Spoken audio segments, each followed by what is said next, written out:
Let's bring in Steven. How's it going, man? Doing good, my friend. How about yourself? Doing good. So, you're coming off the biggest win of your career. Just talk about the fight. Yeah, Jake Ellenberger was my opponent. He's ranked number 9 in our division, the 170 division, and I knew he was going to be a tough opponent. He's a banger. He's a good wrestler, and I knew this was my time to actually show the fans in the UFC that I was, capable and ready for that next level of competition. So into the first round, my whole game plan was to keep him at the end of my feet, keep him at the end of my punches, and just circle, moving in and out, just pick him apart. He ended up landing a right hand on the left side of my skull, actually, and ended up dropping me, actually. Flash knockdown. My legs gave way. I was still coherent, but my legs just kind of gave out. And ended up shooting in for a double and working my way into the clinch. We ended up separating. I ended up, throwing some good combinations, and then, I heard my dad, my coach, Ray Thompson. He was like, "Spin." And sometimes your coaches see things you don't see inside the cage. They can kind of look on the outside and maybe see something you don't see. So you know what? I listened. I spun, did a spin hook kick, landed the first one. He ended up recovering very well and ended up doing it again and landing it and ended up knocking him out, getting that W. So it was a really cool experience in that it being my first main event and putting on a show like I did.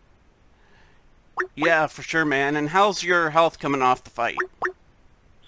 Health is pretty good. I got some lacerations behind my ear, my heel. I got to get an X-ray this week from the spin hook kick. I hit him right on top of the forehead and it hurt.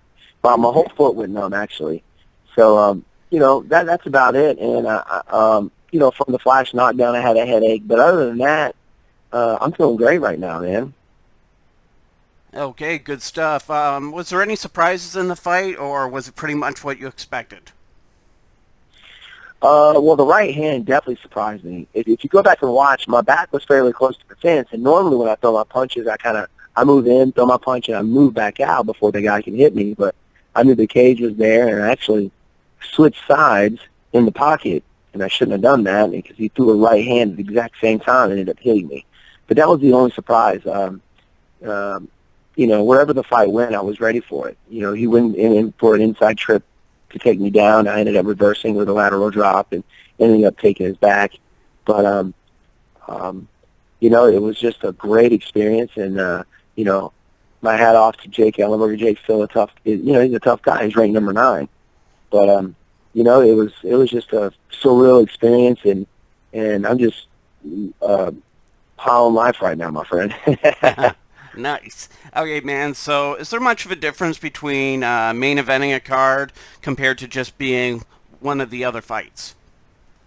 Yeah, there is. There's just a little bit more pressure, to be honest with you. I mean, as soon as I stepped in the MGM, I knew that, it was a different atmosphere because, you know what, I walk in the MGM, my face was everywhere. They had posters up and a lot more media going on with the fight. So there's a little bit more pressure with that, knowing that, that weekend I was ending the entire fight week and UFC 189. They had, the UFC fight week going on. They had UFC 189 with Conor McGregor, and then my fight, and I was the very last fight, and I wanted to go out with a bang anyway. Sure. And and I did. I was like, wow, this is awesome. You just mentioned UFC 189. You are a part of a super crazy weekend. Just talk about that experience. That was pretty crazy. I mean, normally it's packed for one fight, Yeah. That weekend they had 2 fights going on, and probably the biggest card of the year.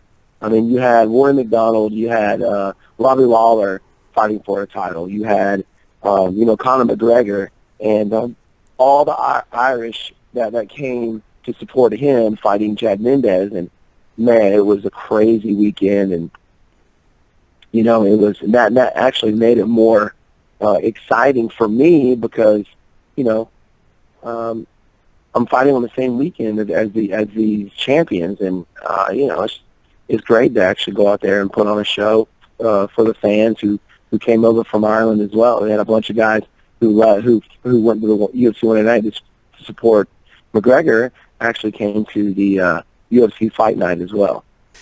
How was the crowd at your event? Obviously, the UFC 189 was sold out. I watched your card on TV. It looked pretty good. What sort of attendance did they pull in? Yeah, it looked pretty good. I didn't actually go out there and see who was all in the seats and how many people were there, but it sounded like the place was actually, was pretty packed. But you had a lot of fans that were following the Ultimate Fighter.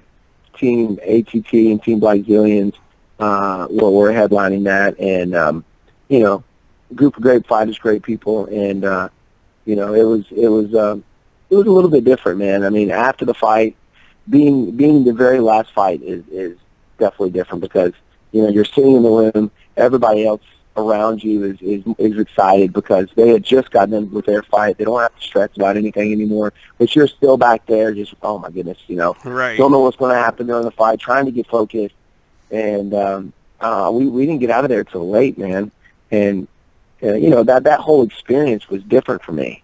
Yeah, for sure. Okay, if you weren't a pro athlete, what would you be doing? I don't know, man. I thought about that not too long ago. Maybe breakdancing.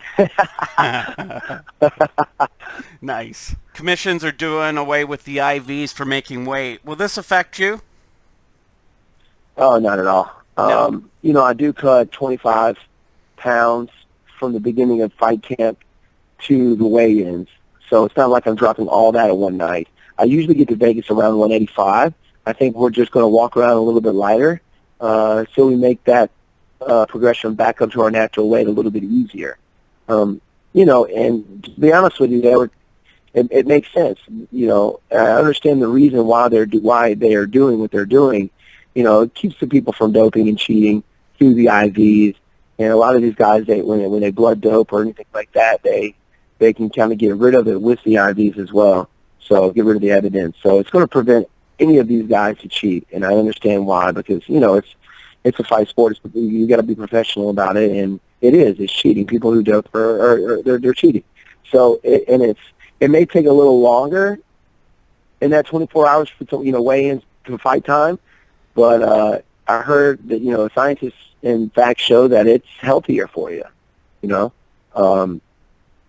So, and if you think about it, IV bags are what, maybe 3 pounds, maybe less, and you're putting on 15 to 20 pounds back on. That's very little. That the IV is actually doing for you. It just gets those fluids back in your system quicker. Makes you feel better faster. But all in all, you're doing most of your rehydration through orally. So, I don't think it's going to affect us at all. Okay. And finally, the Reebok deal, like we mentioned, went into full effect last weekend. Yeah, the Reebok deal is in full effect. If you were watching the fights, got the suits. We have the entire walkout suits, new uniform. I think they're actually very comfortable, to be honest with you. It's comfortable to wear out to the cage, comfortable to fight in. I kind of liked it, to be honest with you. There's a lot of people who didn't, but there's a lot of fighters who did like it, and I'm one of the ones that kind of, that I like the whole fact that we're all coming out in these cool uniforms. I mean, before I was walking out to the cage in a karate uniform. So, I'm going to talk to them and see if we can get like a Reebok sponsored, karate uniform I can walk out to maybe, or I don't know. But we'll see. But yeah, it's in full effect, man. And a lot of fighters don't like it. A lot of fighters do. And it's just something that everybody's going to have to get used to because it's not going away. It's not going to go away. So, you might as well just be happy with what you got, man, and get out there and fight. Yeah, for sure. I was talking to Rage and Cage and Johnson, and he said it would be cool if they could make the uniforms a little unique for every guy to display their personality, like you coming out in a karate-type style. You know what I mean? Yeah, you know what? That's true. And I was going to talk to my manager, see if they can talk to Dana White and see if we can get maybe a karate uniform. That's my background. That's what I'm kind of known for. Sure. Like you said, it's going to help with their personality. It's going to help build their brand. It's going to, help bring more fans into the UFC when you have characters. Yeah. Everybody looks the same. You don't get that feeling anymore, Right. So I agree with you 100% there. Okay, man. Anything you'd like to promote or throw out your social media? Oh, yeah, sure. You can follow me on Twitter at Wonderboy MMA. On Instagram is the exact same thing. And on Facebook it's Stephen Wonderboy Thompson. Awesome, Steven. Thanks for taking the time out for us. Anytime, my friend. I appreciate it. You have a good one. You too. Bye. Yes, sir. Bye-bye.